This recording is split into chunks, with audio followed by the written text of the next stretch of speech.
എന്നോട്ടവും അധ്വാനവും ഞാൻ കാത്തതാം വിശ്വാസവും വ്യർത്ഥമല്ല അതു നിശ്ചയം. വേഗം കാണും എൻ മണാളനേ, വ്യർത്ഥമല്ല അതു നിശ്ചയം. വേഗം കാണും എൻ മണാളനേ.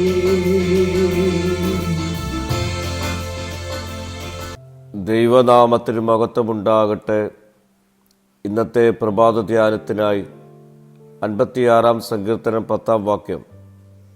ഞാൻ ദൈവത്തിൽ അവൻ്റെ വചനത്തെ പുകഴും, ഞാൻ യഹോവയിൽ അവൻ്റെ വചനത്തെ പുകഴും. ദാവീദ് തൻ്റെ സാഹചര്യത്തെ പുകഴ്ത്തിയില്ല, ദൈവത്തിൻ്റെ വചനത്തെയാണ് പുകഴ്ത്തുന്നത്. സാഹചര്യങ്ങൾ മാറിയാലും വചനം മാറുന്നില്ല. ഭയത്തിൻ്റെ സമയത്ത് വചനത്തിൽ വിശ്വസിക്കണം.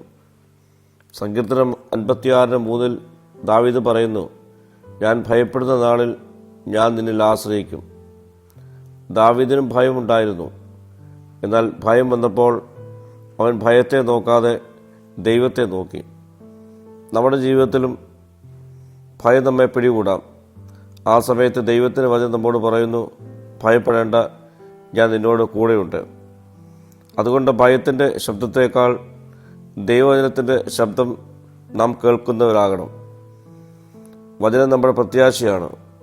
ദാവീദ് തൻ്റെ ശക്തിയിൽ ആശ്രയിച്ചില്ല, തൻ്റെ കഴിവിൽ ആശ്രയിച്ചില്ല, ദൈവത്തിൻ്റെ വചനത്തിലാണ് ആശ്രയിച്ചത്.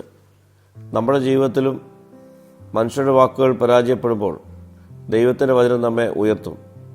എല്ലാ വാതിലുകളും അടഞ്ഞതായി തോന്നുമ്പോഴും ദൈവത്തിൻ്റെ വചനം പറയുന്നു, എന്നിൽ ആശ്രയിക്കാം. നമ്മുടെ ഹൃദയം തകരുമ്പോൾ വചനം നമ്മെ ആശ്വസിപ്പിക്കുന്നു. വചനത്തെ പുകഴ്ത്തുക എന്നത് വചനത്തിൽ വിശ്വസിക്കുക എന്നതാണ്. ജീവിതത്തിൽ പ്രശ്നങ്ങൾ വലുതായിരിക്കാം, പക്ഷേ ദൈവത്തിൻ്റെ വചനം അതിലും വലിയതാണ്. ഭയമുണ്ടായിരിക്കാം, എന്നാൽ ദൈവത്തിൻ്റെ വാഗ്ദത്തം ഭയത്തേക്കാൾ ശക്തമാണ്. വഴി കാണാത്ത സമയത്തും ദൈവത്തിൻ്റെ വചനം നമ്മുടെ കാലിന് ദീപവും പാതയ്ക്ക് പ്രകാശവുമാണ്.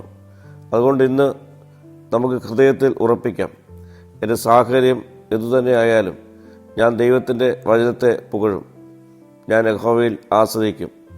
ദൈവം പറഞ്ഞ വാക്കിൽ ഞാൻ ഉറച്ചു നിൽക്കും. പ്രാർത്ഥിക്കാം. കർത്താവേ, എപ്പോഴും നിൻ്റെ വചനത്തിൽ ആശ്രയിക്കുവാനും നിൻ്റെ വചനത്തിൽ പുകഴുവാനുമുള്ള കൃപ എനിക്ക് നൽകണമേ. മഹത്വം നീ എടുക്കണം. യേശുവിൻ്റെ നാമത്തിൽ തന്നെ. ആമീൻ.